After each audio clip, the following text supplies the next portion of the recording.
యోనా గ్రంథము 3వ అధ్యాయము 5వ వచనము నుండి 10 వచనాల వరకు మనము చదువుకుందాం. బైబిల్ ఉన్న వారందరూ చక్కగా తెరవండి. యోనా గ్రంథము 3వ అధ్యాయము 5 నుంచి 10 వరకు. క్రీస్తునందు ప్రియులారా, ఒక దేశంలో ఒక రాజుగారు ఉన్నారంట. ఆ రాజుగారికి 4 భార్యలు ఉన్నారంట. ఆయన 4వ భార్యను చాలా ఎక్కువగా అమితంగా ప్రేమించేవాడు. ఆ ప్రేమకు ఫలముగా అతడు తన భార్య కొరకై శ్రేష్టమైన పట్టు చీరలు, సీనారు వస్త్రములు చైనా దేశము నుండి ఇంపోర్ట్ చేసి ఆయన తన భార్యకు ఇచ్చేవాడంట. అలాగే చాలా వెండి, బంగారము, వెలగల రాళ్ళు అన్నీ అలంకరించి చాలా అమితముగా 4వ భార్యను ప్రేమించేవాడు అని చూస్తున్నాము. చాలా బాగుంది. ఆమె కూడా చాలా సంతోషపడుతూ ఉంది. అలాగే రాజుగారికి 3వ భార్య ఉంది. ఈ 3వ భార్య ఒక రాజుగారి కుమార్తె అంట. ఆమె కూడా చాలా అందంగా ఉంది. ఆమెను పొందటానికి లేదా ఆమెను చేసుకోవటానికి ఈ రాజుగారు చాలా యుద్ధాలు చేశాడంట. కొంతమందిని హత్య కూడా చేసి 3వ భార్యను పొందుకున్నాడు, సంపాదించుకున్నాడు. ఆమె కూడా రాజుగారి భార్య కూతురు కదా. ఈ రాజుగారిని చాలా అమితంగా ప్రేమించి విస్తారమైనటువంటి ధనమును లేకపోతే తనకు అవసరమైనటువంటి అన్నీ కూడా చాలా తీసుకొచ్చి కొనిపెట్టి చాలా లగ్జరీగా ఉండటానికి రాజుగారికి సహాయం చేసిందంట. అందుకని రాజుగారు కూడా 3వ భార్యను ఎంతో ప్రేమించేవాడు. 2వ భార్య ఉంది. ఈ 2వ భార్య చాలా చక్కనిది, మంచిది, చాలా సలహాలు ఇచ్చేదంట రాజుగారికి. సలహాలు అంటే అడ్వైజెస్, సలహాలు చెప్పేదంట. అందుకని రాజ్యమును పరిపాలన చేయటానికి ఈ 2వ భార్య యొక్క సలహాలు, సూచనలు ఎన్నో తీసుకునేవాడు. అందుకని ఆమెను కూడా ఎంతో రాజుగారు చాలా ప్రేమించాడు అంట. ఆ తర్వాత మొదటి భార్య ఉంది. ఈ భార్యను మొదట వచ్చింది కదా, ముందు భార్య కాబట్టి మొదటి భార్యను ఈ రాజుగారు సరిగా పట్టించుకోలేదు, నిర్లక్ష్యం చేసేవాడంట కదా. మొదటి భార్య కదా, ముందు వచ్చిన కొమ్ముల కంటే వెనకొచ్చిన చెవులు వాడి అని ఎక్కువగా సామెత చెప్తా ఉంటారు. ఈ ముందు వచ్చినటువంటి భార్యని గురించి పెద్దగా పట్టించుకునేవాడు కాదంట, నిర్లక్ష్యం చేసేవాడు రాజుగారు. సరిగా కూడా ఆమె అయితే రాజుగారిని ఎంతో ప్రేమించేది, రాజుగారితోనే ఉండేది. అలా తన జీవన విధానము, పరిపాలన జరుగుతున్నటువంటి సమయంలో కొంత సమయానికి రాజుగారికి భయంకరమైనటువంటి అనారోగ్యం సోకిందంట. ఒకరోజు డాక్టర్లు చెప్పారు, రాజా ఈ రోగం వచ్చింది, ఒకవేళ చనిపోతావేమో తెలియని పరిస్థితిలో ఉన్నాము, కాబట్టి నీ ఇల్లు చక్కబెట్టుకోవడం మంచిది అని రాజుగారికి డాక్టర్లు, వైద్యులు సలహా చెప్పారు. రాజుగారి ఆరోగ్యము దినదినము క్షీణించిపోతూ ఉంది. అయ్యో మరి ఏం చేయాలి ఇప్పుడు నేను అనుకోని ఆయన ఏం చేశాడంటే, ఇప్పుడు చనిపోతే నేను ఒక్కడనే పోవాలి కదా, నాతో పాటు ఎవరు రారా, నాకు 4 భార్యలు ఉన్నారు. నాకు కాదు, రాజుగారికి. వింటున్నారు అందరూ? ఇక్కడే ఉన్నారా? నాకు ఒక్క భార్య. దేవుని స్తోత్రం చెప్పండి గట్టిగా, హల్లెలూయా. అర్థం చేసుకోవాలి. కాబట్టి ఒకరోజు ఏం చేశాడంటే, నాతో పాటు ఎవరు వస్తారు, నాకు తోడుగా ఎవరు వస్తారు, ఈ మరణంలో నాకు ఎవరు సహాయం చేస్తారు, నాతో ఉండేవాళ్ళు కావాలని ఆయన 4వ భార్యని పిలిచాడంట. ఎందుకంటే బాగా ప్రేమించేవాడు. ఆమెకు మంచి చైనా నుంచి వస్త్రాలు తెచ్చి పట్టు వస్త్రాలు ధరింపజేశాడు, వెండి బంగారాలు కొనిపెట్టాడు, బాగా చూసుకున్నాడు. కనుక నేను బాగా ప్రేమించినటువంటి భార్య నాతో వస్తుందని చెప్పి తలంచి పిలిచాడు. ఇదిగో నేను మరణం అవ్వబోతున్నాను, నాతో పాటు నువ్వు కూడా రావాలి, వస్తావా అంటే చెప్పండి, వస్తుందా? ఆలోచించయ్యా, ఏమైనా చేస్తాను కానీ ఈ పని మాత్రం నీతో పాటు నేను మరణము చెందను, నేను రాను అని చెప్పిందంట. చాలా బాధపడు. ఇంత ప్రేమిస్తే ముగ్గురు భార్యల కంటే కూడా నిన్ను అధికంగా ప్రేమించి నీ మీదున్న ప్రేమతో నేను చైనా నుంచి పట్టుపత్రాలు తెప్పించాను, ఇంత బంగారం వాళ్ళకి ఇవ్వనటువంటి నీకే ఇచ్చాను, ఎందుకు అని చెప్పేసి చాలా బాధపడిపోయాడు. సరే ఓకే అని ఇప్పుడు ఏం చేశాడంటే మూడవ భార్య దగ్గరికి వెళ్ళాడు. పిలిచాడు, మూడవ భార్యని పిలిచి అమ్మా సరే మంచిది, నువ్వైనా నాతో వస్తావా ఈ స్థితిలో అంటే మూడవ భార్య చెప్పిందంట, సింపుల్గా చెప్పేసిందంట, నేను రాను, నువ్వు చనిపోయిన ఎమ్మటే నేను మరొక పెళ్లి చేసుకుంటాను అని చెప్పిందంట. ఏం చేసిందంట మూడో భార్య, నేను రాను, నువ్వు చనిపోతే నేను మరొక వ్యక్తిని పెళ్లి చేసుకుంటాను అని చెప్పిందంట. అయ్యో ఓ నా భార్య, ఎంత పని చేస్తున్నావు నువ్వు, నీ కొరకు నేను యుద్ధాలు చేశాను, నిన్ను పొందడం కొరకు నేను కొంతమందిని చంపేశాను, ఇదిగో నువ్వు అలా చేస్తావా, నాతో రావా అంటే నేను నీతో రాను, రాకపోగా నువ్వు చనిపోయినమ్మంటే నేను మరొక వ్యక్తిని పెళ్లి చేసుకుంటాను అని చెప్పిందంట. ఒకసారి ఆలోచించండి, ఎంత వేదన కలుగుతుంది ఈ మాటకి. రానన్నా బాగలేదు కానీ నేను మరొక వ్యక్తిని పెళ్లి చేసుకుంటానంటే అది తట్టుకునేటువంటి పరిస్థితి కాదు. సరే రాజుగారిక రెండవ భార్యను పిలిపించాడు. రెండవ భార్యను పిలిచి తనతో అడుగుతున్నాడు, ఇదిగో నాలుగో భార్య రానున్నది, మూడో భార్య కూడా రానని చెప్పింది, ఇప్పుడు రెండవ భార్య అయినా నిన్ను అడుగుతున్నాను, నేను నిన్ను కూడా ఎంతో ప్రేమించాను, ఈ రాజ్యంలో నీవు సలహాలు ఇచ్చావు, అవన్నీ పాటించాను, నిన్నెంతో గౌరవించాను, నిన్ను ప్రేమించాను కనుక నీవైనా నాతో పాటు వస్తావా మరణంలోనికి అంటే సమాధి దాకైతే వస్తా కానీ ఆ తర్వాత నేను రాను, నువ్వు చనిపోయిన 4 రోజులకో నెల రోజులకో నేను నిన్ను మర్చిపోతానయ్యా, నేను కూడా రాను అని చెప్పిందంట. ఎంత వేదన పడ్డాడు రాజుగారు. సరే చివరికి మిగిలింది మొదటి భార్య.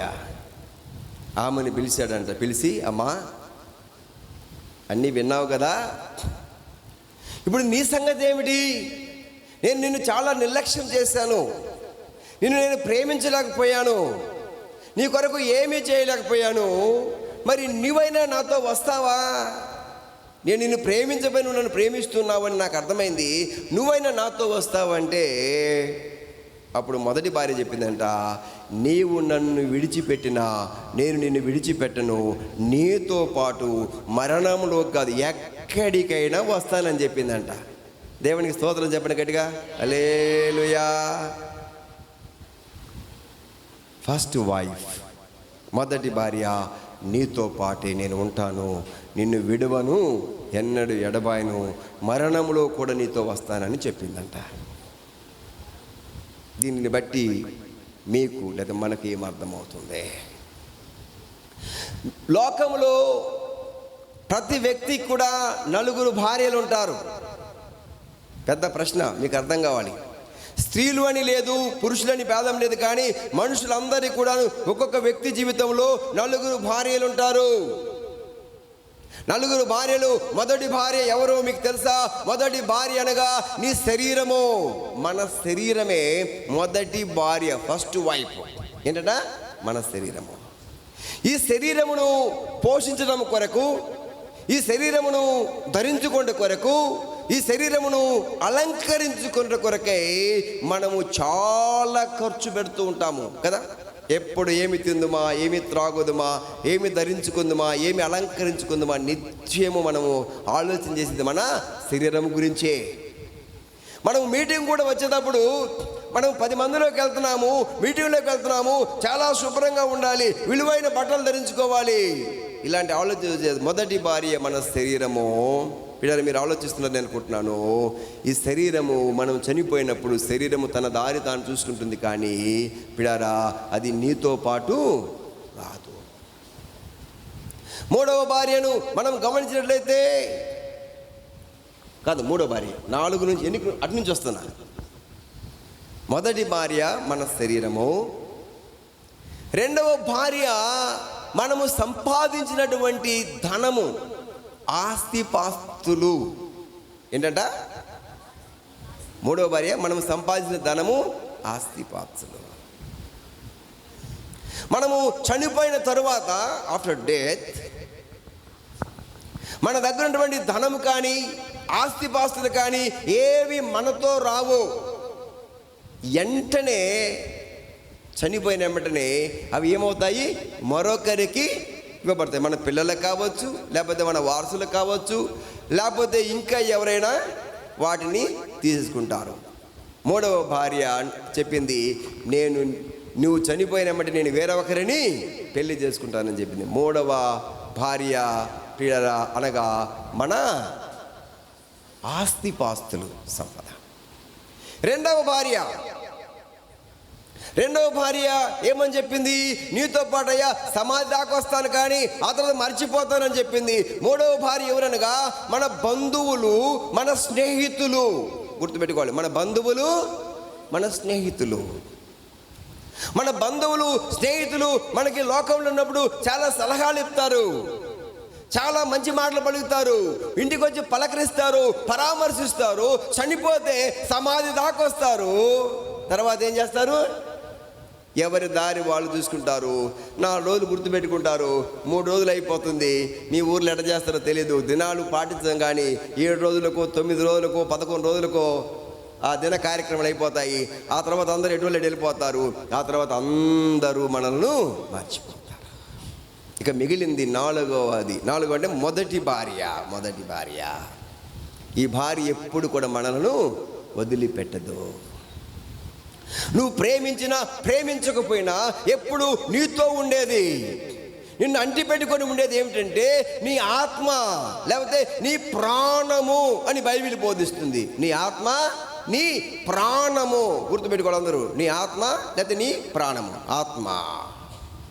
మనము మన జీవితంలో ఎప్పుడు కూడాను మనము మన ఆత్మను నిర్లక్ష్యం చేస్తాము.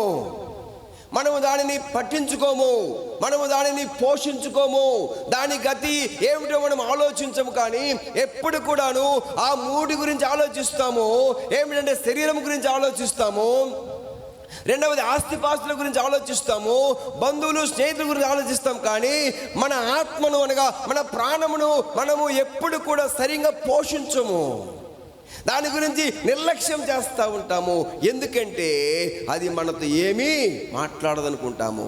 ప్రాణము అసలు నీతో వచ్చేది మొన్నైనది తిరిగి మంటికి చేరుతుంది, కానీ ఆత్మ ఏం చేస్తుందంట? దేవుని యొద్దకు వెళ్తుంది కదా. అయితే ఈ ఆత్మ మరి దేవుని యొద్దకు వెళ్తుంది, కానీ అక్కడ మరి పరలోకం ఉంది, నరకము ఉంది. ఎక్కడికి పోతుందో నీ ప్రాణము, నా ప్రాణము, ఈ రాత్రి మనము ఆలోచించాలి అని ప్రభువు పేరట మీకు తెలియజేస్తున్న ఆత్మ. అందుకనే యేసు ప్రభు వారు చెప్తారు, సాతానుతో మాట్లాడుతుంటాడు, మనుష్యుడు రొట్టె వలన మాత్రమే జీవించడు, కానీ దేవుని నోటి నుండి వచ్చి ప్రతి మాట వలనను జీవించును అన్నాడు. దేవుని నోటి నుంచి ప్రతి మాట వలనను జీవించున్నాడు. రొట్టె కేవలము మన శరీరానికి బలమునిస్తుంది, ఆరోగ్యం ఇస్తుంది, కానీ మనలో మన ఆత్మ కూడా ఉంది, మన ప్రాణం కూడా ఉంది. ఈ ప్రాణము జీవించాలంటే, ఇది బలము కలిగి ఉండాలంటే, ఇది పరలోకంలో ప్రవేశించాలంటే, దేవునితో ఉండాలి అంటే, ఆ వజ్ర వైడూర్య గోమేధ కాళ్ళతో అలంకరింపబడిన పట్టణంలో మనం ఉండాలి అంటే మనం ఏం చేయాలంట? మన ఆత్మకు సౌందర్యాన్ని మనం ధరింపచేయాలి. హల్లెలూయా చెప్పండి, హల్లెలూయా. మన ఆత్మను మనం అలంకరించాలి. ఈ ఆత్మను అలంకరించాలంటే ఉన్న ఏకైక మార్గము ఏమిటంటే దేవుని వాక్యము అని చెప్పాలి. ఏంటమ్మా? దేవుని వాక్యం. మీ పాస్టర్ గారు ఈ కూటాలు పెట్టేటప్పుడు నా దగ్గరకు వచ్చి, సార్ ఒకరోజు మీరు కూడా మా సంఘంలో వాక్యం చెప్పాలని అడిగారు. సరే మంచిదయ్యా డేవిడ్, ఎందుకు ఈ ఉపవాస కూటాలు పెట్టాలనుకుంటున్నావు నీవు అని అడిగితే అన్నాడు, సార్ సంఘము కొంచెం ఆత్మీయంగా బలపడాలని ఈ కూటాలు పెడుతున్నానన్నాడు. దేవుని సోదరు చెప్పటికి హల్లెలూయా. ఏంటంటే సంఘము ఏ విషయంలో బలపడాలి? ఆత్మీయ జీవితంలో బలపడాలి. సంఘము దీవెన పొందాలి, సంఘము వర్ధిల్లాలి, సంఘ బిడ్డలందరూ కూడా ఆశీర్వాదం పొందాలి, ఆరోగ్యం పొందాలి, సమృద్ధి పొందాలి, ప్రతి కుటుంబంలో సమాధానం ఉండాలి, సంతోషం ఉండాలి, మా సంఘ బిడ్డలు దీవెన పొందాలి సార్, అందుకోసమని ఈ కూటాలు నేను ఏర్పాటు చేశాను అని చెప్పాడు. దేవునికి స్తోత్రం, హల్లెలూయా. ఎంత మంచి pastor, is taking care of your souls కదా. మీ పాస్టర్ గారు మీ ఆత్మల గురించి ఆయన జాగ్రత్త వహిస్తున్నాడు. సంఘ బిడ్డలు దీవించబడాలి. చాలాసార్లు మనం దీవించబడాలనుకుంటాము, చాలాసార్లు మనం వర్ధిల్లాలనుకుంటున్నాము, కొన్నిసార్లు ఎందుకో కానీ ఎన్ని ప్రయత్నాలు చేసినా ఓడిపోతూ ఉంటాము. మనం ఎన్ని పోరాటాలు చేసినా కూడాను ముందుకు సాగలేము, అడుగు వేయడానికి ఎన్ని ఆటంకాలు కలుగుతూ ఉంటాయి. దీని అంతటికీ కారణం ఏమిటంటే తెలుసా మీకు? మీ జీవితంలో ఆత్మీయ బలము లేకపోవటం.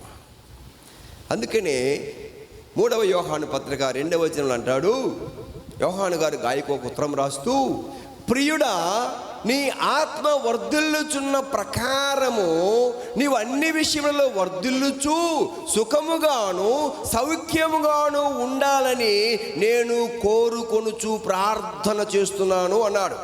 దేవునికి స్తోత్రం చెప్పండి, హల్లెలూయా. అయ్యా అనుకున్న వారు నేను కనపడుతున్నా లేదు? హల్లెలూయా చెప్పండి గట్టిగా, హల్లెలూయా. గమనించండి ఏమంటున్నాడు? మనందరం కూడా దీవించబడాలి. నేను దీవించబడాలని నా కోరిక లేదు అన్నవారు చేయొద్దండి, ఎవరైనా చూద్దాం. నేను చిన్నగా ఈరోజు కొంచెం నిదానంగా మాట్లాడాలని అనుకుంటున్నాను. ముఖాముఖిగా నేను మీకు అర్థమయ్యే రీతిలో మాట్లాడుకుంటున్నాను. ఎవరైనా వద్దంటారా దీవెన? నేను అనారోగ్యంతో ఉండాలని ఎవరైనా కోరుకుంటారా? నెవర్. పోనీ నేను నరకానికి పోవాలనుకుంటున్నాను, ఎవరైనా ఉన్నారా? వెనక వాళ్ళు ఎవరైనా ఉన్నారా? ఐ థింక్ ఎవరు ఉండరు. నేను కూడా అనుకోవట్లేదు, నేను పరలోకానికి పోవాలనుకుంటున్నాను. నేను చిన్నప్పుడు సండే స్కూల్కి వెళ్తే ఒక టీచర్ గారు చెప్తూ, అరే మీలో నరకానికి పోయే వాళ్ళు చేయొద్దండ్రా అని చెప్పింది. అప్పుడు ఎవరు ఎత్తలేదు, కానీ 2 అబ్బాయిలు చేయెత్తారు, మేము పోతాం నరకానికి అని. చాలా ఆశ్చర్యపోయాము. ఒరే నరకం రా, నరకం అంటే మీకు తెలుసు అంటే, మాకు బాగా తెలుసు, అక్కడ అగ్ని ఆరదు, పురుగు చావదంట, ఎప్పుడు చలిమంటలు వస్తాయంట అక్కడ, అందుకని మేము అక్కడికే పోతామంటారు వాళ్ళిద్దరు. ఇక నవ్వాలో బాధపడదు ఆ టీచర్ గారు పెద్ద ఆవిడ. చాలాసేపు ఇక నవ్వుకొని మేమందరం ఉన్నాము. ఒరే నరకానికి పోకూడదురా, అక్కడ చచ్చిపోతారా, పురుగు చావదురా, కాలుతా ఉంటుంది, చనిపోవాలని చనిపోవురా అంటే, అయినా కూడా నాకు అదే కావాలంటున్నాడు. ఆ రోజు వాళ్ళు కొంచెం తమాషా పట్టిన కొరకు ఆ టీచర్ని ఎలా అన్నారని మేము అర్థం చేసుకున్నాం. కాబట్టి ఇప్పుడు ఎవరికి కూడా శ్రమ పడాలని, నరకానికి పోవాలని, ఆశీర్వదింపు వద్దని ఎవరిని కోరుకోము. అందరిని కూడా దేవుడు నన్ను దీవించాలి, దేవుడు నా కుటుంబాన్ని దీవించాలి, దేవుడు నా బిడ్డలను దీవించాలి, మేము మంచిగా ఉండాలి, లోకంలో కూడా వర్ధిల్లాలి అందరిని కోరుకుంటాం. కానీ ఆ వర్ధిల్లే మార్గములో మనము తప్పి పోతున్నాము. దేవుని వాక్యం అదే బోధిస్తుంది రాత్రిలో. ఓ గాయు, నా ప్రియ సహోదరుడా, నన్నెంతో ప్రేమించావు, నీవు వర్ధిల్లాలి, నువ్వు సుఖముగా ఉండాలి, సౌఖ్యముగా ఉండాలి, సంతోషంగా ఉండాలి, నీ కుటుంబము సమృద్ధిగా ఉండాలి, నీ బిడ్డలు దీవెన పొందాలి అని నీ కొరకు ప్రార్థిస్తున్నాను.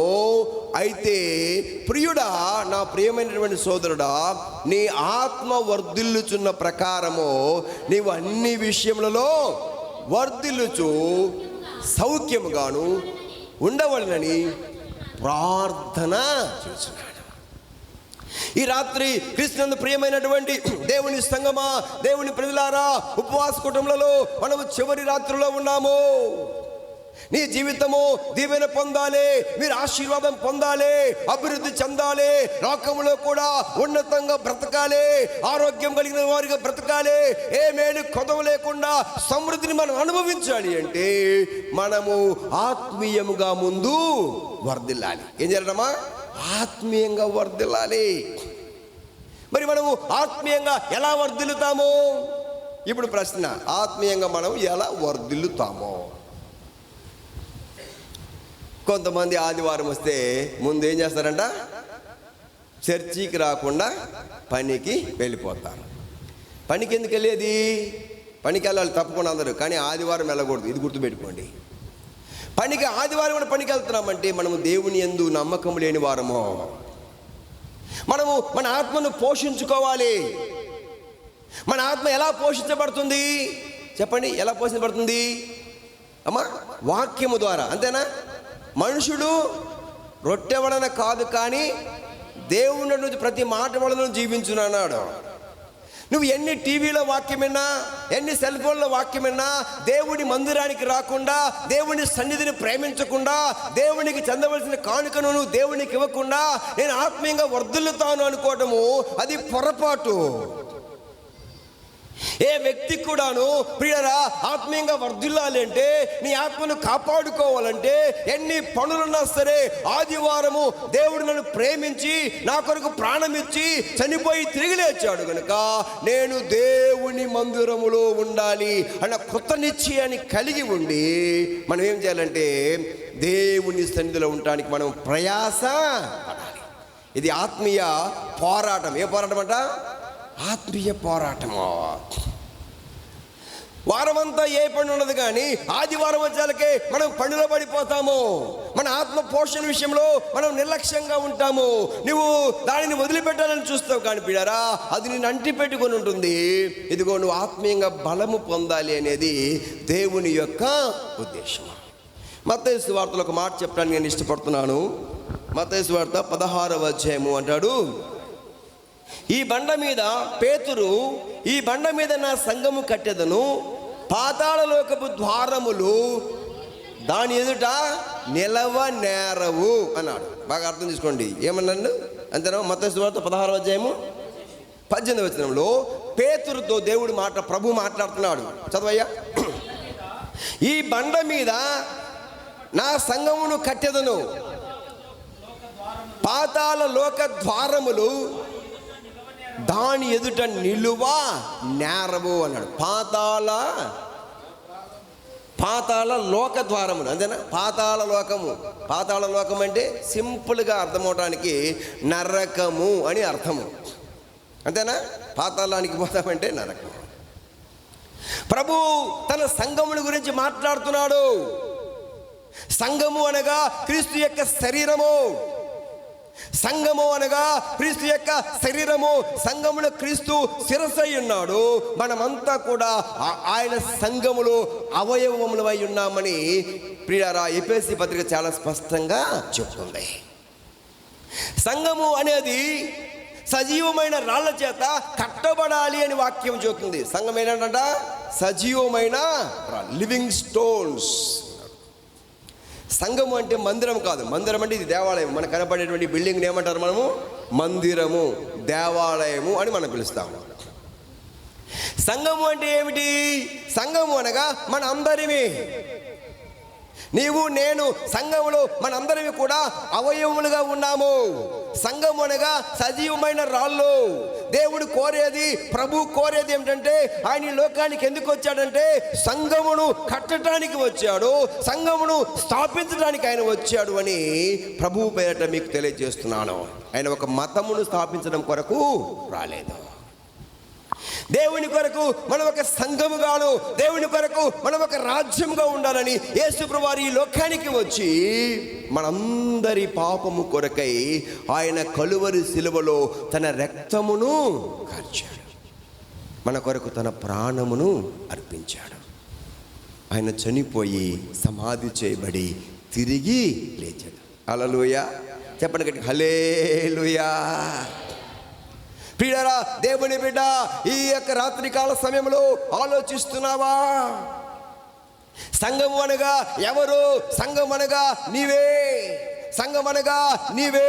సంఘం అనగా నీవు, నేను, మనందరము సంఘము అనగా ప్రియులారా, ప్రతి ఆదివారం కూడాను అందరిమి కూడాను అన్ని పనులు మానివేసి మన ఆత్మను పోషించడం కొరకు ప్రభు శరీరముగా, ప్రభు యొక్క రాజ్యముగా మనము దేవుని సన్నిధిలో ఉండాలి. దేవుని సన్నిధిలో ఉండాలి. అప్పుడు మనం ఏమవుతామంటే దేవుని కొరకై ఒక సంఘముగా మనం తయారవుతాము. ఎప్పుడైతే మనం ఒక సంఘం అవుతామో ఇప్పుడు ఏమవుతుందంట? పాతాళ లోక ద్వారములు దాని ఎదుట నిలువ నేరం. హల్లెలూయా చెప్పగట్టి hallelujah. The gates of hell shall not prevail అని ఇంగ్లీష్ బైబిల్లో రాయబడింది. ఇప్పుడు మనందరం కూడా పరలోకానికి వెళ్తే లేకపోతే నరకం దగ్గరికి వెళ్తే ఏమైందంట, నరకపు ద్వారాలు ఏమైపోతాయి, నిలవడారు. నరకం ద్వారాలు ఏమవుతాయి, మూయబడతాయి. Gates of hell shall prevail అంటే మూయబడతాయి. అంత మాత్రమే కాదు, కానీ అవి నిలబడలేవు. అంటే ఇప్పుడు మీకు అర్థమవుతుంది అనుకుంటున్నాను. నువ్వు సంఘంలో చేరినప్పుడు నువ్వు కనుక పీడారా నరక ద్వారం దగ్గరికి వెళ్తే నరకం నిన్ను చూసి భయపడుతుంది. అంతేనా? దాని అర్థం అంతేనాయా? సంఘమును చూసి నరకము భయపడుతుంది. సంఘమును చూసి పాతాళం భయపడుతుంది. నరకము సాతాను కొరకై సిద్ధపాటు చేశారు కనుక నువ్వు ఈ లోకంలో ఒక సంఘంగా ఉన్నప్పుడు, ఆత్మీయంగా నువ్వు ఎదుగుతూ ఉన్నప్పుడు వీళ్ళని నిన్ను చూసి సాతానుడు గడగడ వణికిపోతాడు. హల్లెలూయా. సంఘమును చూసి సాతానుడు ఏమవుతాడంట, గడగడ వణికిపోతాడు. కానీ ఇప్పుడు మనం చెప్పండి, మనమే సాతాను చూసి భయపడిపోతున్నాం కదా. ఏ చిన్న సమస్య వచ్చింది, ఇంత చిన్న సమస్య వచ్చింది, అయ్యో జ్వరం వచ్చింది, సమస్య వచ్చింది, కుటుంబము, ఎన్ని సమస్యలు శోధనలో, అన్నిటిని చూసి పీడారా దేవుని పిల్లలమైన మనము, సంఘ పిల్లలమైన మనము, యేసు యొక్క శరీరమైన మనము ఇప్పుడు మనం ఏం చేస్తున్నామంటే మనము భయపడిపోతా ఉన్నాము, మనము బాధపడిపోతా ఉన్నాము, మనము వణుకుతూ ఉన్నాము అని వాక్యం చెబుతుంది. ఈ రాత్రి కాల సమయంలో దేవుని సంఘమా, దేవునితో మాట్లాడుతూ ఉన్నాడు. సంఘం అనగా క్రీస్తు శరీరము, క్రీస్తు శరీరం అనగా అందులో నీవు కూడా ఒక లివింగ్, ఒక సజీవమైన రాయిగా ఉన్నావు. నువ్వు నడుస్తున్నప్పుడు, ఇంటిలో ఉన్నప్పుడు, నువ్వు పనికి వెళ్ళినప్పుడు, ఊరిలోనికి వెళ్ళినప్పుడు, ఎక్కడికి వెళ్ళినా సరే నువ్వు జీవంగా దేవుని బిడ్డగా ఉంటావు, ధైర్యంగా ఉంటావు. ఏ సమస్య వచ్చినా, ఏ శోధన వచ్చినా, ఏ దయ్యం వచ్చినా నిన్ను చూసి గడగడ గడగడ వణికిపోవాలి. హల్లెలూయా చెప్పుకోండి, hallelujah. You are the living stone, you are the church of living God. కాబట్టి ఉపవాస కుటుంబం యొక్క ఉద్దేశం ఏమిటంటే నువ్వు ఆత్మీయంగా ఎదగాలి, నువ్వు దేవుని మందిరానికి రావాలి. ఒక 2-3 విషయాలని చెప్పి నేను ముగిస్తానని నేను అనుకుంటున్నాను. పిల్లరా, రెండవది ఉపవాస కూటమి అనేది మెయిన్గా చర్చకి రావాలి. రెండవది ఉపవాస కూటమి యొక్క ఉద్దేశం ఏమిటంటే మనము పశ్చాత్తాపపడాలి. రిపెంటెన్స్ ఏంటమ్మా, వింటున్నారు అందరూ? రిపెంటెన్స్, పశ్చాత్తాపము, లేకపోతే మారు మనసు అనుభవాన్ని మనము కలిగి ఉండాలి. పశ్చాత్తాపము లేకపోతే మారు మనసు అనుభవం. ఒక రోజున దేవుడు యోనాను పిలిచి, బాబు నినివే పట్టణానికి నువ్వు వెళ్ళు. ఏ పట్టణానికి? అందరు చెప్పండి, ఇక్కడ మాట్లాడండి. నినివే పట్టణానికి వెళ్ళు అన్నాడు. యోనా వెళ్ళాడా? మీరు చాలామంది తెలుసు, మీ పాస్టర్ గారు చెప్పుంటారు. యోనా వెళ్ళాడు, కానీ ముందుగా మాత్రం మొదటి చెప్పినప్పుడు వెళ్ళలా. నినివేకి పోనాయన అంటే భయపడి తార్షీషు అనే పట్టణానికి వెళ్ళాడు. సముద్రము, ఓడ మునిగిపోవటము, చేప మింగటము ఇవన్నీ మనకు తెలుసు. అంటే యోనా ఒక పాస్టర్ గారు, ఒక ప్రవక్త నినివే పట్టణానికి పొమ్మంటే అతను భయపడి తార్షీషుకు వెళ్ళాడు అంటే ఒకసారి ఆలోచించండి. ఎందుకని? ఎందుకని? కందివారిపల్లి రమ్మని పాస్టర్ గారు పిలిచాడు. నేను వస్తానయ్యా, నేను వెంటనే వచ్చేసాను. దేవుని స్తోత్రం, హల్లెలూయా. మీరందరూ మంచి వాళ్ళు, బాగా ప్రేమించే వాళ్ళు. ఉపవాసం కూడా అయిపోయిందిగా, మంచి భోజనం పెడతారు, మంచి భోజనం కూడా పెడతారు సార్ మా సంఘస్థులని చెప్పాడు ముందే పాస్టర్ గారు. సో దేవునికి స్తోత్రం. కాబట్టి నేనేం చేశాను, పరిగెత్తుకుంటూ వచ్చేసాను.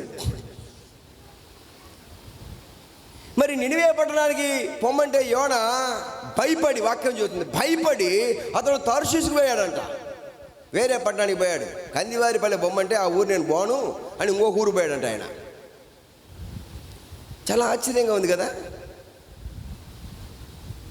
సరే, దేవుని కృపను బట్టి ఏవైతేనేమి దేవుడు ఆయన తన మాట నెరవేర్చుకునేవాడు కనుక తిరిగి చేప మింగటము, చేప మరలా నినివే ఒడిన కరక్కటము, నినివే పట్టణానికి చేరాడు. చేరి ఏమైనా పర్వాలేదు, నేను అక్కడికి వెళ్ళిన దేవుడి ఇక్కడ తీసుకొచ్చాడు. ఈ పట్టణ ప్రజలు బాగా అర్థం చేసుకోండి, నినివే పట్టణ ప్రజలు చాలా భయంకరమైన ప్రజలు. వారు దేవునికి వ్యతిరేకంగా జీవిస్తున్నారు, పాపంలో జీవిస్తున్నారు, అంధకారంలో జీవిస్తున్నారు, చీకటి బ్రతుకులు వారు బ్రతుకుతున్నారు. వారికి దేవుడు అంటే భయం లేదు, సంఘం అన్న భయం లేదు, దేవుని సేవకులన్న భయం లేదు, ప్రవక్తలన్న వారికి భయం లేదు. వారు తమ ఇష్టానుసారంగా బ్రతుకుతున్నారు. పొరపాటుగా నినివే యోనా భయం ఏంటంటే, నేను పోయాననుకో నన్ను కూడా చంపుతారు అని అతను ఏం చేసిండు, భయపడి ఆ పట్టణానికి రాకుండా వేరే పట్టణానికి పోయాడంట.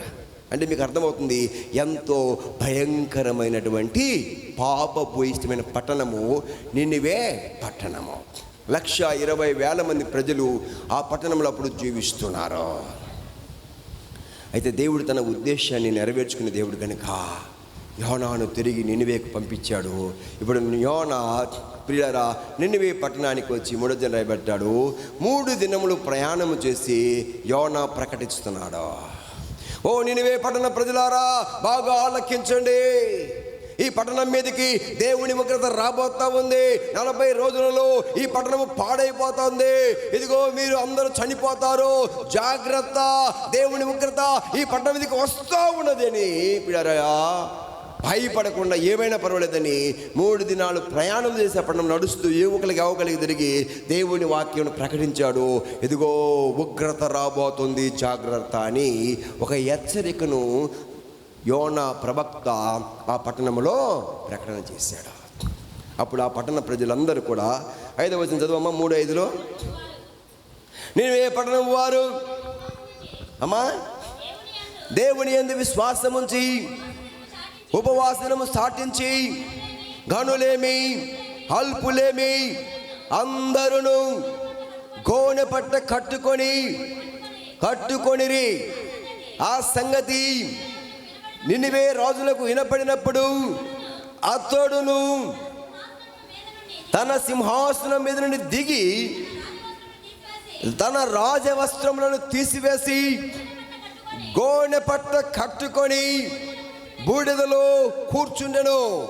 మరియు రాజైన తానును ఆయన మంత్రులను ఆజ్ఞయ్యగా, ఒకవేళ దేవుడు తన మనసును త్రిప్పుకొని మా పశ్చాత్తాప్తుడై మనము లయము కాకుండా తన కోపాగ్ని చల్లార్చుకొనును గనుక మనుషులు ఏదియు పుచ్చుకొనకూడదు. అంటే ఏం తినకూడదు. పశువులు కానీ, ఎద్దులు కానీ, గొర్రెలు కానీ మేత మేయకూడదు, నీళ్ళు తాగకూడదు. మనుషులందరూ తమ దుర్మార్గములను విడిచి తాము చేయు బలాత్కారములను మానివేయబడెను. మనుషులేమి పశువులేమి సమస్తమును గోనె పట్ట కట్టుకొనవలెను. దేవుడు జనులు మనోపూర్వకముగా దేవుని వేడుకొనవలెను అని దూతలు నినివే పట్టణములు చాటించి ప్రకటన చేసిరి. ఈ నినివే వారు తమ చెడు నడతను మానుకొనగా తాము చేసిన క్రియలను దేవుడు చూసి పశ్చాత్తాప్తుడై వారికి చేసినన్న కీడు, తన మాట ఇచ్చిన కీడును చేయక మానెను. కీడును చేయక మానెను. హల్లెలూయా చెప్పండి కదా, హల్లెలూయా. పిల్లరా గమనిస్తున్నారా? నినివే పట్టణ ప్రజలు భయంకరమైన ప్రజలు. దేవుడు తన సేవకుని పంపి వారికి ప్రకటన చేశాడు, జాగ్రత్త, దేవుని ఉగ్రత రాబోతుంది. ఎవరి మీదకి? మాట వినని వారి మీదకి, మీ మీదకి కాదు. మాట విన్న వారి మీదకి కాదు, వాక్యము వినని వారి మీదకి, దేవుని సంఘమును ప్రేమించిన వారికి, దేవుని వాక్యానుసారంగా ప్రవర్తింపని వారికి, దేవుని మందిరానికి రాకపోయిన వారి మీదకంటే ఏమవుతుందంట? దేవుని ఉగ్రత వస్తుందంట. ఈ మాట చెప్పినప్పుడు ఆ పట్టణ ప్రజలు వారు తమ వస్త్రములను తీసివేసి గోనె పట్ట తెలుసు కదా మీకు, గోనె పట్ట కట్టుకున్నారు, బూడిదలో కూర్చున్నారు. రాజుగారు, మంత్రులు, ప్రజలు అందరూ కూడా వీళ్ళ ఉపవాసం ఉండి వారు ఏం చేస్తున్నారు? 3 దినములు ప్రార్థన చేస్తున్నారు. మనుషులే కాదు, జంతువులు, గొర్రెలు కదా, ఎద్దులు మేత మేయకూడదు, నీళ్ళు కూడా ఉపవాసం. ఏంటట? ఉపవాస కూటము పెట్టేశారు. హల్లెలూయా చెప్పండి ఇక్కడ, హల్లెలూయా. 2 దినాలు ఉపవాసం ఎవరున్నారో నాకైతే తెలియదు, ఉన్నవారు ధన్యులు. లేకపోయినా ఈసారి ఉండడానికి ప్రయత్నం చేయండి. హల్లెలూయా చెప్పండి ఇక్కడ, హల్లెలూయా. ఉపవాస ప్రార్థనలో ప్రియర దేవుని మనస్సును మనము కరిగించవచ్చు. నినివే పట్టణ ప్రజలను దేవుడు శిక్షించాలని కోరుకున్నాడు. దేవుడు ఆ పట్టణమును శాపగ్రస్తమైన పట్టణంగా చేయాలనుకున్నాడు. కానీ ఎప్పుడైతే దేవుని మాటకు లోబడి దేవుని సేవకుని మాటకు విధేయుడైపోయి ఆ పట్టణ రాజుగారు, మంత్రులు, ప్రజలు, గొర్రెలు, మేకలు, ఎద్దులు అన్నీ కూడా దేశంలో ఉపవాసం ఉండి ప్రార్థనను. ఇప్పుడు దేవుడు ఆ పట్టణంలో కలిగిన మార్పును బట్టి, ఆ పట్టణంలో వచ్చిన పశ్చాత్తాపాన్ని బట్టి దేవుడు ఏం చేశాడు తెలుసా? ఆయన తీసిన కీడు చేయక ఇప్పుడు కీడు చేయడం మానుకున్నాడు. దేవుడు మేలు చేయటము ప్రారంభించాడు. హల్లెలూయా చెప్పండి, హల్లెలూయా చెప్పండి, హల్లెలూయా. ఎంత మంచి దేవుడు యేసయ్యా. ఈ రాత్రి కాల సమయంలో కృష్ణ ప్రియమైన సహోదరుడా, సహోదరి, ఇంకా మారు మనసు పొందకపోతే, ఇంకా రక్షణ అనుభవంలోనికి నువ్వు రాకపోతే, దేవుని వాక్యాన్ని నిర్లక్ష్యం చేస్తూ, దేవుని మందిరాన్ని నిర్లక్ష్యం చేస్తూ, దేవుని సేవకులు ఎన్నిసార్లు గద్దించినా, ఎన్నిసార్లు హెచ్చరిక చేసినా, ఎన్నిసార్లు మందిరానికి రమ్మని పిలిచినా ఒకవేళ రాకపోతే, దేవుడు ఈ రాత్రి నీకు మరొక అవకాశాన్ని ఇస్తున్నాడు. దేవుని సేవకునిగా నేను ప్రకటిస్తున్నాను. దేవుడు ప్రేమగల దేవుడు, దయామయుడు, దీర్ఘశాంతము కలిగిన వాడు. ఈ రాత్రి మనము ఏం చేయాలంటే దేవుని దగ్గర రిపెంటెన్స్, పశ్చాత్తాపడాలి. ఇంకా మన జీవితంలో దేవుని నమ్ముకొని కూడా ఏమైనా విడిచిపెట్టకూడని పాపములుంటే వాటిని ఒప్పుకొని మనం ఏం చేయాలంట? విడిచిపెట్టాలి. అతిక్రమము చేయువారు వర్ధిల్లరు, వాటిని ఒప్పుకొని విడిచిపెట్టువారు కృప పొందును లేదా దీవెన పొందును అని వాక్యము స్పష్టంగా చెప్తుంది. దేవుడు నినివే పట్టణ ప్రజలను చూశాడు, వారిలో కలిగిన పశ్చాత్తాపాన్ని చూశాడు, వారి యొక్క పాప ఒప్పుకోలు చూశాడు. అయ్యో, నా కొరకై రాజుగారు కూడా భయపడ్డాడు. ఇదిగో నేను ఈ పట్టణాన్ని క్షమించి వేస్తున్నాను, ఈ పట్టణానికి నేను కీడు చేయను, ఈ పట్టణాన్ని నేను మేలుతో నింపుతాను అని దేవుడు నినివే పట్టణాన్ని తిరిగి ఆశీర్వదించాడు. ఒకవేళ క్రీస్తునందు ప్రియ సోదరుడా, సోదరి, ఇంతవరకు కూడా మన జీవితాలలో మందిరానికి వస్తూ కూడాను ఒకవేళ ఆశీర్వాదం పొందకపోతే మనలో ఇంకా ఎక్కడైనా చెడు నడత ఉందేమో, ఇంకా ఎక్కడైనా పాపపు ఆలోచనలు ఉన్నాయేమో, మనం ప్రభు కొరకై మన జీవితాన్ని సమర్పించుకోలేదేమో. బాప్టిజం పొందుదామంటే ఇంకా పొందుదాము, ఇంకా పండుగ వస్తుంది, క్రిస్మస్ పండుగ వస్తుంది, ఈస్టర్ పండుగ వస్తుంది, జనవరి పండుగ వస్తుంది, ఇంకొక సంవత్సరం ఆగుదాం అనుకుంటున్నామేమో. సోదరుడా, సోదరి, ఒకవేళ ఈ లోపు దేవుని ఉగ్రత వస్తే మనం తప్పించుకోలేమో. పరిస్థితులు మీకు చూస్తున్నారు, జనము రెండవ రాకడ సమీపంగా ఉంది, భూకంపాలు కలుగుతూ ఉన్నాయి. నిన్న ఫిలిప్పైన్ దేశంలో భయానకమైన సుడిగాలి వచ్చేస్తుంది, కార్లు లేచిపోతున్నాయి, చెట్లు పడి విరిగిపోతున్నాయి, బిల్డింగులు కూలిపోతూ ఉన్నాయి. ఎంత భయంకరమో! ఇవి రాకడ దినాలు, యుద్ధములు, కరువులు, తెగుళ్ళు కదా, కరోనా భయంకరమైన దెబ్బలు. ఒకవేళ దేవుడు మనల్ని కృప చూపకపోతే మనం ఈరోజు ఇలా ఉండేవాళ్ళం కాదు కదా. అందుకని మనం ఏం చేయాలండి పిల్లారా? ప్రభు సన్నిధిలో ఉపవాసం ఉండి ప్రార్థన చేయాలి, పశ్చాత్తాపడాలి. దేవుడు నినివే పట్టణాన్ని క్షమించి ఆ పట్టణాన్ని తిరిగి ఆశీర్వదించిన దేవుడు ఈ రాత్రి నీ పశ్చాత్తాపాన్ని ప్రభు చూడాలనుకుంటున్నాడు. ఇంకా బాప్తిస్మం పొందకపోతే ఉపవాస కూటమిలో నీ జీవితాన్ని పూర్తిగా ప్రభువునకు సమర్పించుకోమని ప్రభువు పేరట మీకు తెలియజేసి, రిపెంటెన్స్, మనం పశ్చాత్తాపడడానికి ఉపవాస కూటము, మన ఆత్మ పోషణకు ఉపవాస కూటమని ప్రభువు పేట మీకు తెలియజేస్తున్నాను. మొదటిది సంఘానికి రావాలి, రెండవది పశ్చాత్తాపడాలి, మూడవది చూడండి పిల్లలు, సమయానికి ముగిస్తాను నేను దాబాగా. మూడవది ఉపవాస కూటం. ఎందుకంటే గైడెన్స్, డైరెక్షన్. అంటే మనకు ఒక మాదిరి, మనకు లేదా డైరెక్షన్ అంటే డైరెక్టర్ కదా, డైరెక్టర్ అంటే మనము ఏమి చేయాలో ఏమి చేయకూడదో, ఎలా ఉంటే మనకు ఆశీర్వాదం వస్తుందో, ఎలా ఉండకూడదు చెప్పేదే డైరెక్టర్ కదా. మీరు ఎంతమంది సినిమాలు చూస్తారు? ఏం జాక, నువ్వు చూస్తావా? మెదలకుండా నేను చూడని చెప్పొద్దు. హల్లెలూయా. అంటే ఎవరు మాట్లాడలేదని పాస్టర్ గారిని అడుగుతున్నాను, సేవ సోదరుడిని కదా. ఎవరు చెప్పరు, నాకు తెలుసు.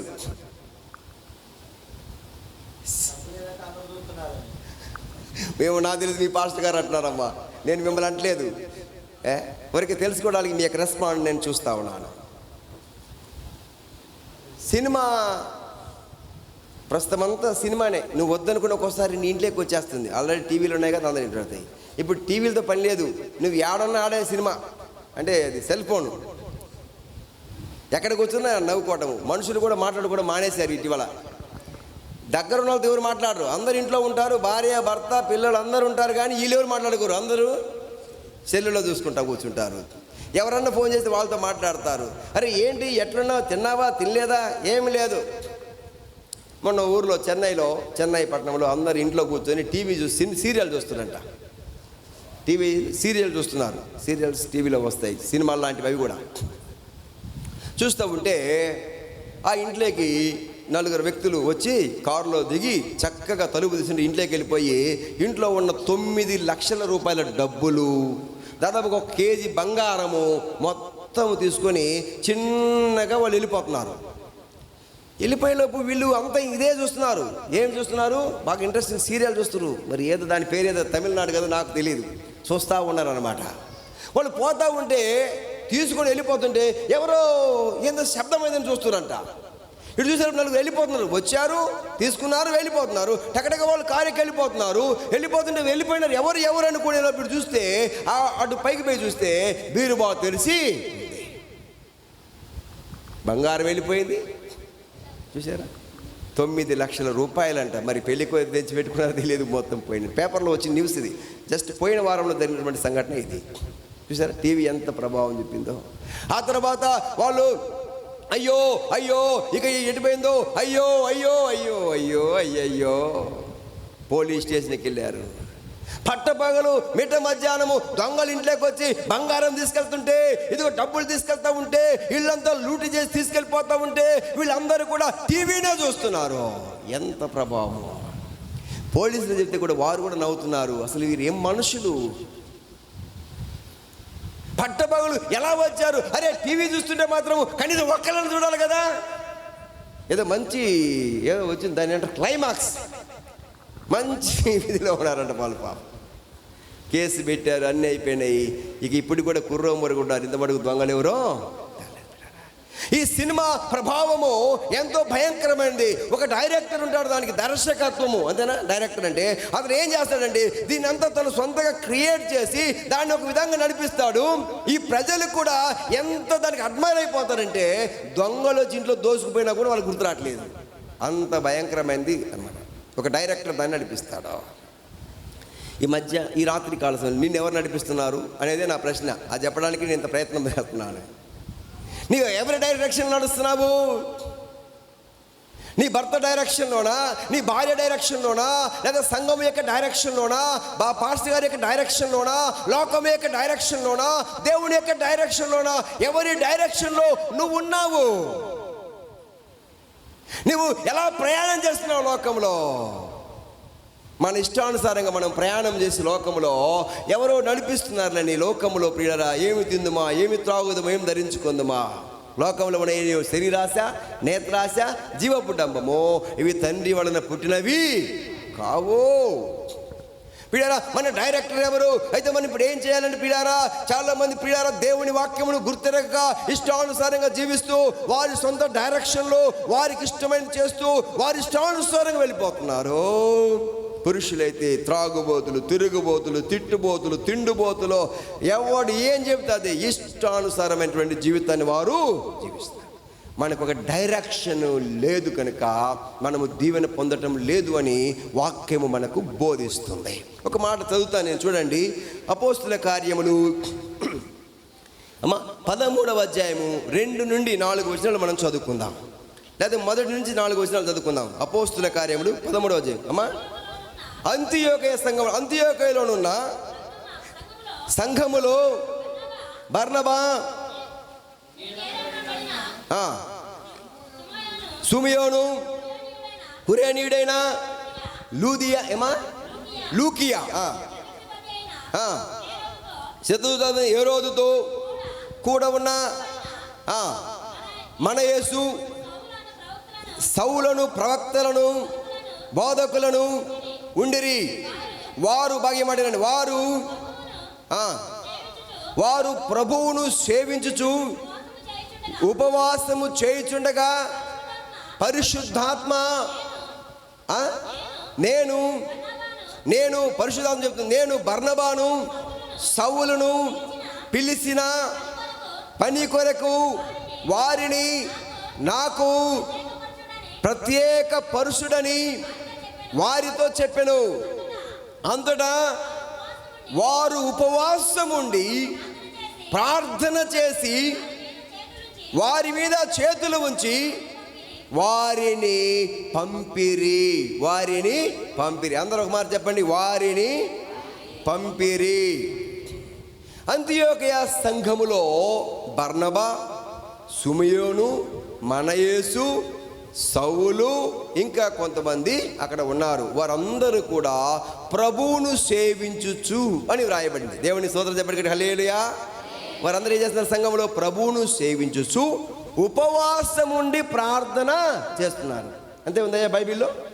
వారందరూ ఏం చేస్తున్నారు? ఆ సంఘస్థులు, అంతియోకయ సంఘస్థులు ఏం చేస్తున్నారు? కొందరు పెద్దల పేరు రాశారు అక్కడ. ఎవరు? బర్నబా, లూకియా, సుమియోను, మన యేసు, సౌలు. వారితో పాటు సంఘం అంతా కూడా ఏం చేస్తున్నారంటే సంఘములో ఉపవాసం ఉండి ప్రార్థన చేస్తున్నారు. ఏం చేస్తున్నారమ్మా చెప్పండి, ముగిస్తారు. ఏం చేస్తున్నారు? ఉపవాసం ఉండి ప్రార్థన. మనం ఇప్పుడు ఏం చేస్తున్నాము? ఈరోజు ఏం కూటం మంది?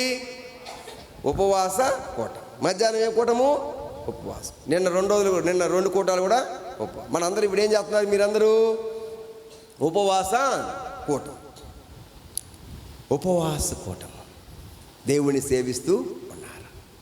ఎప్పుడైతే సంఘమంతా కలిసి ఉపవాస కూటం చేస్తున్నారో, ఉపవాస ప్రార్థన చేస్తున్నప్పుడు పరిశుద్ధాత్మ దేవుడు వారి మీదకి దిగి వచ్చాడు. దేవునికి స్తోత్రం చెప్పండి, హల్లెలూయా.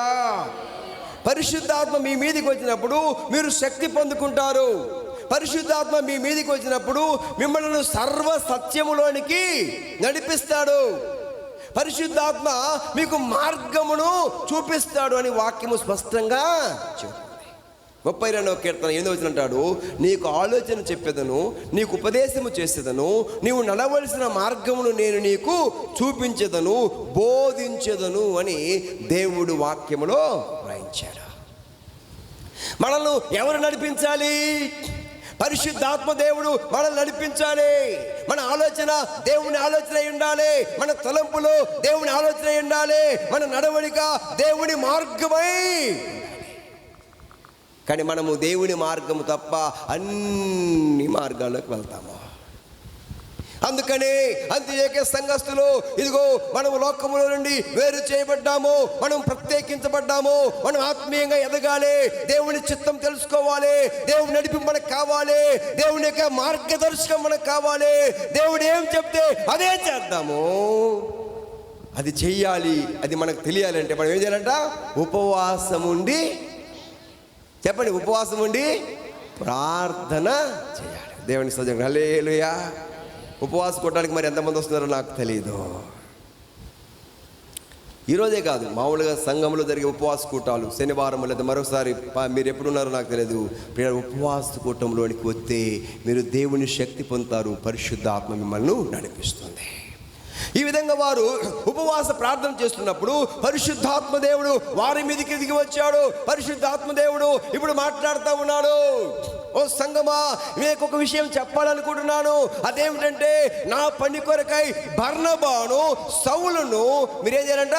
ప్రత్యేకపరచాలి అన్నాడు. వారెంటనే దేవుని మాటకు లోబడి మరలా ఉపవాసం ఉండి బర్నబాస్ కొరకు, సౌలు కొరకే ప్రార్థన చేసి వారిని ప్రత్యేకపరిచి దేవుని సేవ కొరకే వారిని పంపించారు. దేవుని యొక్క గైడెన్స్, దేవుని యొక్క మార్గంలో వారిని పంపినారు. వారు అద్భుతమైన సేవ చేశారు. దేవుని స్తోత్రం. హల్లెలూయా, హల్లెలూయా. ఈ రాత్రి దేవుడు నీతో, నాతో, మనందరితో మాట్లాడుతున్నాడు. మా ప్రియ సోదరుడా, సోదరి, నీవు ఏ మార్గంలో ఉన్నావో? దేవుని మార్గంలో కావాలంటే, నీ కుటుంబము దేవుని మార్గంలో సాగాలి అంటే, దేవుని యొక్క నడిపింపు నీకు కావాలంటే, ఎప్పుడైనా గమనించండి, దేవుని మార్గము ఎప్పటికీ ఆశీర్వాదకరంగానే ఉంటుంది. ఎన్నటెన్నటికీ దీవెనకరంగానే ఉంటుంది. అది నీకు హానికరంగా ఉండదు, నీకు ఇబ్బందికరంగా ఉండదు, అనారోగ్యకరంగా ఉండదు. నువ్వు సమాధానంగా ఉండాలి, సంతోషంగా ఉండాలి, సమృద్ధిగా ఉండాలి, దేవుని బిడ్డలంతా కూడా వర్ధిల్లాలి అనేది దేవుని యొక్క చిత్తము. కాబట్టి ఇప్పుడు దేవుడు మాట్లాడుతున్నాడు, నువ్వు దేవుని యొక్క మార్గము నీకు కావాలంటే నువ్వు తప్పక ఏం చేయాలంట? ఉపవాసం ఉండి ప్రార్థన చేయాలి. రాత్రి కాల్సిన దేవునితో మాట్లాడుతున్నాడు. ప్రియ దేవుని సంగమా, ప్రభు నీతో చెప్తున్నాడు, నీవు ఒకవేళ ఇంతవరకు నీ జీవితంలో ఉపవాసకుడు అనుభవం నీకు లేదేమో, ప్రియరా, శనివారం లేదు ఉపవాసకుడికి వచ్చే అనుభవం నీకు లేదేమో, సంఘంలో ఉపవాసకుడు అనుభవం నీకు లేదేమో, ఇప్పుడే నీ జీవితాన్ని మార్చుకొని దేవుని యొక్క మార్గములోనికి రావాలి. అప్పుడు పరిశుద్ధాత్మ దేవుడు నీకేం చేస్తాడంట? మార్గమును చూపిస్తాడు. చాలాసార్లు నాకేం మార్గం తెలియట్లేదండి, నా పిల్లకు కూతురుకు పెళ్లి చేయాలనుకుంటున్నాను, మంచి సంబంధం రాలే, పిల్లోని చదివించాలనుకుంటున్నాను, డబ్బులు లేవు, ఎంత చదివినా పిల్లోడు ఫెయిల్ అవుతున్నాడు, మేము ఎంతో కష్టపడుతున్నాము, నెల వచ్చేళ్ళకి అన్నీ అప్పులే అవుతున్నాయి. ఎందుకో మీకు తెలుసా?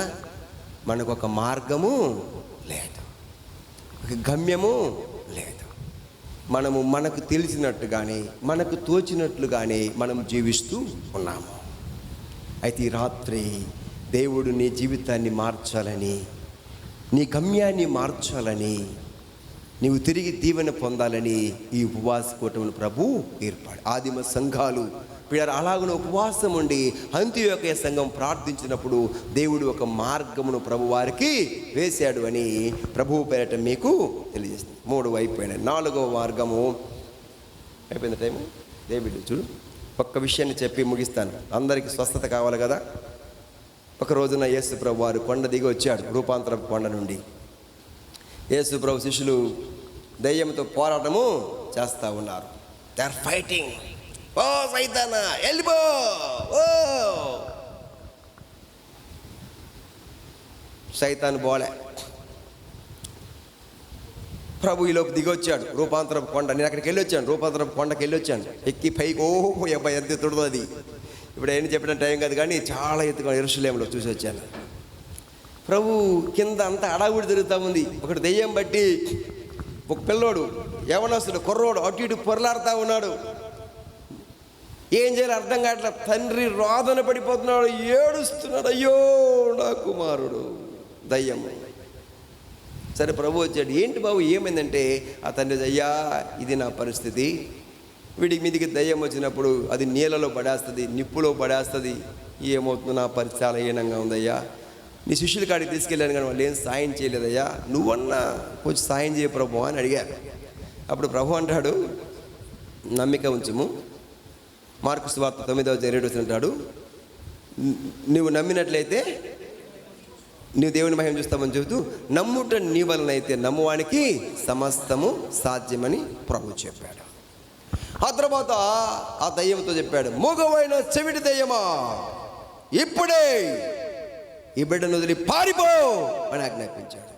వెంటనే వాడు గిలగిల కొట్టుకొని కింద పడిపోయాడు. హల్లెలూయా. అంతవరకు శిష్యులు పోరాటం చేశారు. దేవుని ప్రభు శిష్యులే వాళ్ళు కూడా, యేసయ్య వాళ్ళకు కూడా అధికారం ఇచ్చాడు. కానీ దయ్యము పోలా. అందరూ చచ్చిపోయినాడు అనుకుంటున్నారు, ఏమో చనిపోయాడేమో ఇడు అనుకుంటున్నారు. కానీ ప్రభు చిన్నగా వచ్చి చేయబెట్టి లేపాడు. అందరూ ఆశ్చర్యపోయినారు. ఆహా, ఎంత ఆశ్చర్యము! ఆహా, దేవుని స్తోత్రం, హల్లెలూయా! ఓ ఇదిగో దయ్యం వెళ్ళిపోయింది, బాగున్నాడు, వాడు నురుగక్కున్నాడు, ఇప్పుడు లేచాడు, బాగా ఉన్నాడు అని అందరూ అది అద్భుతాన్ని ప్రభువు జరిగించాడు. అయిపోయింది. ఎంత వెళ్ళిపోయిన తర్వాత శిష్యులు వచ్చి, ప్రభువా, మేమెందుకు దయ్యాన్ని వెళ్ళగొట్టలేకపోయాము అని అడిగారు. అప్పుడు ప్రభు అంటాడు, చూడండి ఆ మాట 23 వచ్చినకుంటా, అందుకు ఆయన ప్రార్థన వలననే గాని మరి దేని వలనైనను ఈ విధమైన వదిలిపోవుట అసాధ్యమని వారితో చెప్పాను. సరే ఏమంటాడమ్మా ప్రభు? ప్రార్థన వలననే గాని మరి దేని వలన ఇది వదిలిపోవడం అసాధ్యం అన్నాడు కదా. మనము ప్రార్థన తప్ప అన్నీ చేస్తాం. దయ్యాలు వెళ్ళగొట్టాలన్నా, రోగాలను స్వస్థపరచాలన్నా అన్నీ చేస్తాం, ప్రార్థన తప్ప చేయము. ఒక్కోసారి పాస్టర్ గారు కూడా మనకు గుర్తురాడు, హడావుడిగా పరిగెడతా ఉంటాం. కానీ ప్రభు చెప్తున్నాడు ప్రార్థన వలన అన్నాడు. ఏ ప్రార్థన?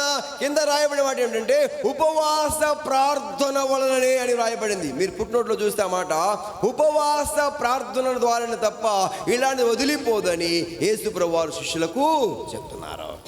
రాత్రికాల సమయంలో ప్రియులారా, మీ ఇంటిలో మొండి సమస్యలు, లేదా మొండి దెయ్యాలు, మొండి జబ్బులు చాలా దినాలు చేస్తుంది, వదిలిపెట్టలేదా ఈ రోగము, ఈ ఆయాసం పోవట్లేదయ్యా, ఈ జలుబు ఎలర్జీ పోవట్లేదయ్యా, లేదా కుటుంబంలో ఈ సమస్య ఎన్ని మొండియో సమస్యలు ఉంటాయి.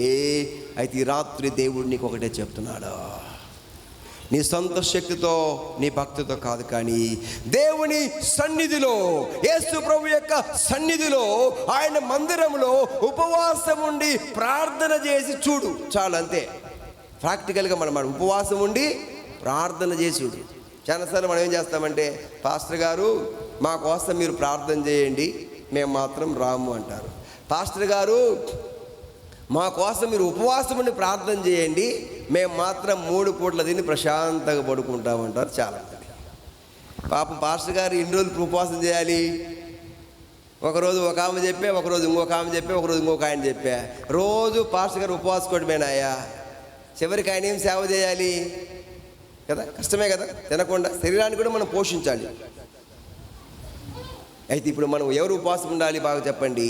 నీ కుటుంబంలో ఉన్న నీ సమస్య తొలగిపోవాలి అంటే, నీ మొండి సమస్యలు తొలగిపోవాలంటే, నీ కుటుంబంలో శోధనలు దయ్యాలు వెళ్ళిపోవాలంటే, నీ కుటుంబంలో రోగాలు తొలగిపోవాలంటే, నీ పిల్లలు దీవెన పొందాలి అంటే, నీవు వర్ధిల్లాలి అంటే ఉన్న ఏకైక మార్గం ఏంటంట?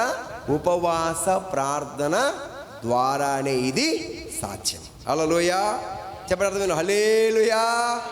ఉపవాస ప్రార్థన ద్వారానే ఇది సాధ్యమా. అప్పుడు శిష్యులు కూడా ఉపవాస ప్రార్థన చేయడం ప్రారంభించారు, సంఘమంతా ఉపవాస ప్రార్థన చేయడము ప్రారంభించారు. ఈ రాత్రి కాల సమయంలో ప్రియులారా, దేవుడు నీతో మాట్లాడాడు.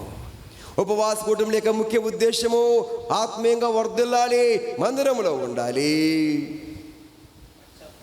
పశ్చాత్తాపడాలి, దేవుడి యొక్క మార్గదర్శకత్వంలోనికి రావాలి, నీ ప్రార్థనలో శక్తి కలగాలి. మొండివి కూడా సమస్యలు వెళ్ళిపోవాలంటే ఉపవాసం ఉండి ఎన్ని చెప్పు, ఉపవాస ప్రార్థన ద్వారానే ఇది సాధ్యం.